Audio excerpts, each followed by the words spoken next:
Welcome to Madison City Channel's Know Your Candidates interviews, co-sponsored by the League of Women Voters of Dane County.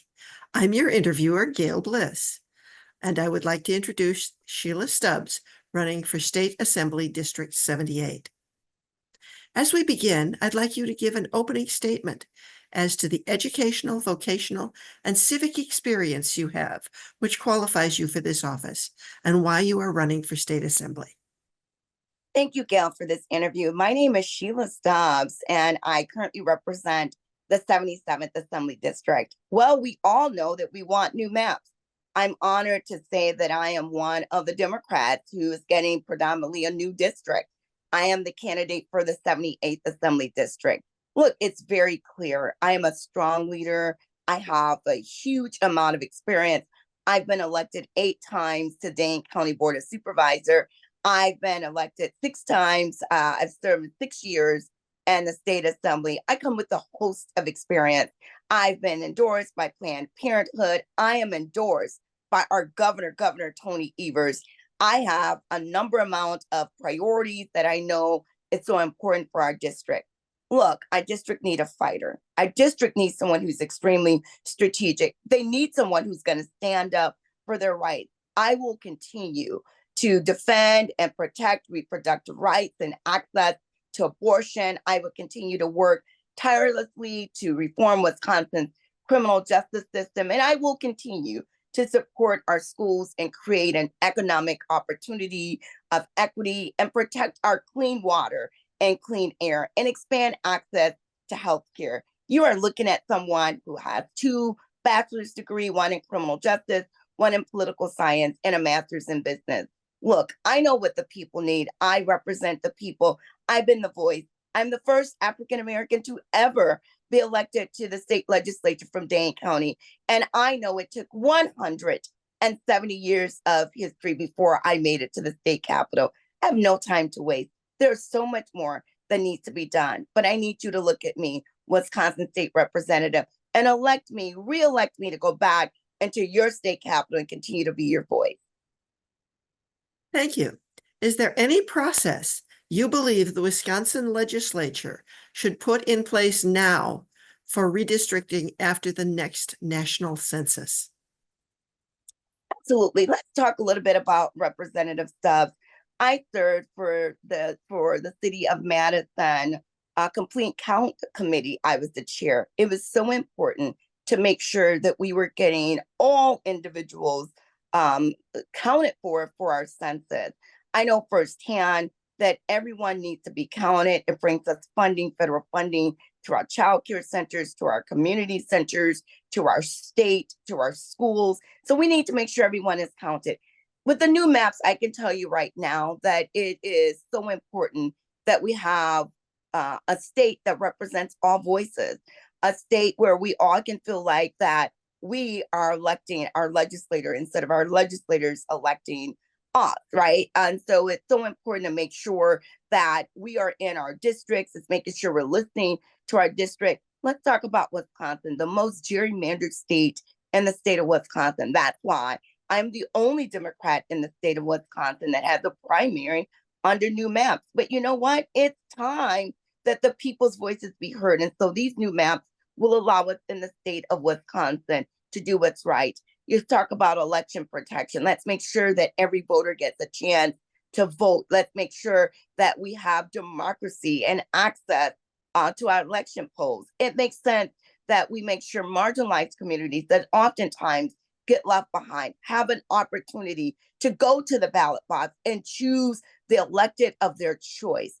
And I believe that the people across the 78th Assembly District already knows who's the best choice, and that would be me, Representative Shelia Stubbs, to go back in our state capitol and work with Governor Tony Evers and his administration to continue to move forward as the state of Wisconsin. Our mission is to move forward.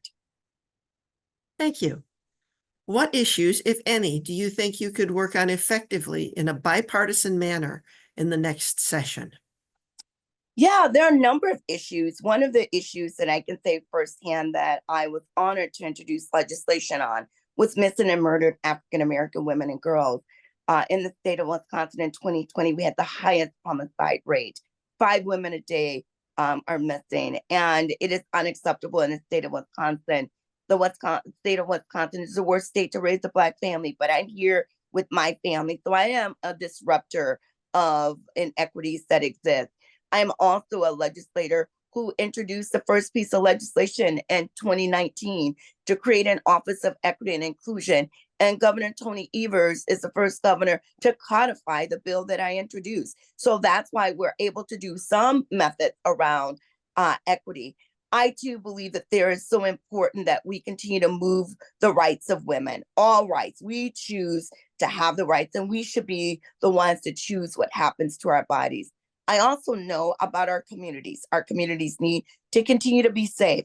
I am the legislator that introduced the background check bill, just a common sense bill. That let's make sure we do a background check on anyone who wants to purchase the bill. I also introduced the bill on 48-hour waiting period. Let's wait 48 hours before we actually give that person a bill. And I am the legislator who created the legislation to create the first office of gun safety. I have been a champion around this work. I will continue to be a champion. I've been invited to convene in Washington, D.C. with the new office of gun safety that has been drafted under the Biden-Harris administration because they know what's important. I also am the legislator who wanted to create the Office of Gun Violence because it's really important to make sure that we are addressing what's happening in our community across the state of Wisconsin, from a health component to address our root causes, and creating Office of Violence Prevention grants is important, but also having a place where we can come together as a community and begin to address the strategies and come together on the blueprint like Milwaukee was able to draft. So you're looking at someone who looks forward to always progressing the state of Wisconsin. I also have introduced legislation around the Birth Equity Act called BAE, because we know in the state of Wisconsin, we have the highest infant mortality rate in the nation, and we must begin to work closer with our health providers and our partners to make sure we reduce those disparities. That's just a snippet of some of the legislation that I've introduced. Thank you. What role, if any, do you think the legislature should have in addressing conditions in Wisconsin's state prisons? Well, I'm glad you asked that question. I am the ranking member on the Assembly Committee on Corrections. I have been a former probation parole agent for 8 years. I supervise some of the higher risk individuals, persons in our care in the state of Wisconsin. I think it's so important that we look at all the framings of every institution. We are getting ready to have an important meeting to talk about Waupun and what's happening in Waupun. It's important to understand that not only do people get incarcerated, we also have to give services back into our communities where people or persons in our care have been released. And so I want to be the first one to say that I invest in initiatives like a day report center, where we have the community restorative courts, where we give people another chance. We're able to address some of those root causes that include residence, employment, support, treatment, and transportation. As we begin to look at those issues, we're better able to address some of the criminal justice issues that are happening across our state of Wisconsin. I think it's also important to talk about my office gets reached out often. I have persons in our care call my office. I have family members call my office, and that is a priority in my office that we reach out to our liaison with the Department of Corrections. We've reached out to the governor's office, whoever it is that we need to reach out to make sure that we are addressing that issue of that person in our care. I've also been a partner from the county board side, where I worked very closely with Sheriff Mahoney at the time, and then now new Sheriff Barrett, that we were able to look at our jail to make sure it's a humane location, that we have people, but most importantly, we have to work with community. I think it's so important that even our judges, as you are sentencing individuals to these different services or to our prisons, go and visit what we have available. I just finished a litany of bills, 3 bills that I worked with bipartisan with Representative Teston, that we were able to look at persons in our care, but most importantly, it's when we were seeing that people wanted to go out and protest homes of judges, and I wanted to make sure that that does not continue to happen. It is important that you can talk to us at our jobs, but to actually come to our homes, it's something I am not supportive of. Thank you. And it's Tussler, it's Representative Tussler, not Senator Teston. Thank you. What role do you think the state legislature has in ensuring successful outcomes for all students, including those with disabilities? Absolutely. I think we have a major role to play. That's why I serve on colleges and universities, have been on that committee for 6 years. I'm a former special education teacher. One of the critical needs that I can say our school districts across the state of Wisconsin have is for needs of kids with special needs. And I can tell you firsthand as a special ed teacher how often I needed more supports from my school districts. I think the parents need more supports. I think we need more respite centers. But when I had a chance to talk to Governor Evers, it was easy to say Governor Evers' special education departments need more funding. The families need more support. You have to teach from a different perspective. You have to be responsible and respectful to IEPs. That is something that is federally put in place. And so I know firsthand from being a special ed teacher, being a parent. My daughter attends Madison Metropolitan School District. I know firsthand the needs of the teachers in our community. Also been an adjunct professor where I continue to have students that leave our school district and actually attend our colleges and universities. It's important that we provide the services and the care. Student loans. Let's talk about student loans. Being able to forgive that debt is so important. I represent the flagship university of Wisconsin, Madison, and I can tell you firsthand how many times I hear students say our loans need to be forgotten, because we know firsthand how difficult it is sometimes to obtain a job where you're making a lot of money where you can afford to pay back these student loans. But for student loan forgiveness is so important. And so I know firsthand, again, from being a teacher, someone who's been out speaking to many of our constituents, going to the doors, talking to organizers, showing up at forums. I hear firsthand how important education is. And in the state of Wisconsin, we have to make education a priority. Thank you. Are there Thank any you. steps you believe the legislature should take to further address mental health and substance abuse disorders?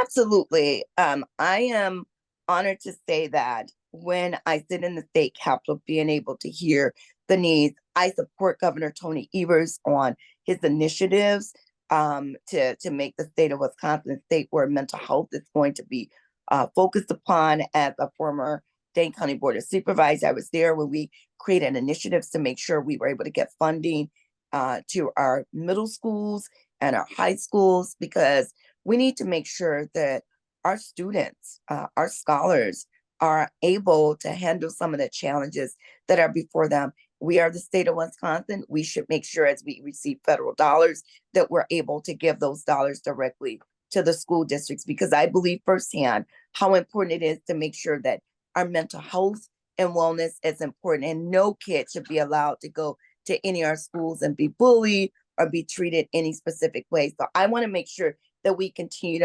to allocate funding within our budgets to make sure that we take care of every need of every student. I know Governor Evers has put in the budget a brand new department that he's going to continue to work on around mental health for our students. And I am a supporter, and I am supportive of Governor Evers' budgets, and I'll continue to be that partner with him.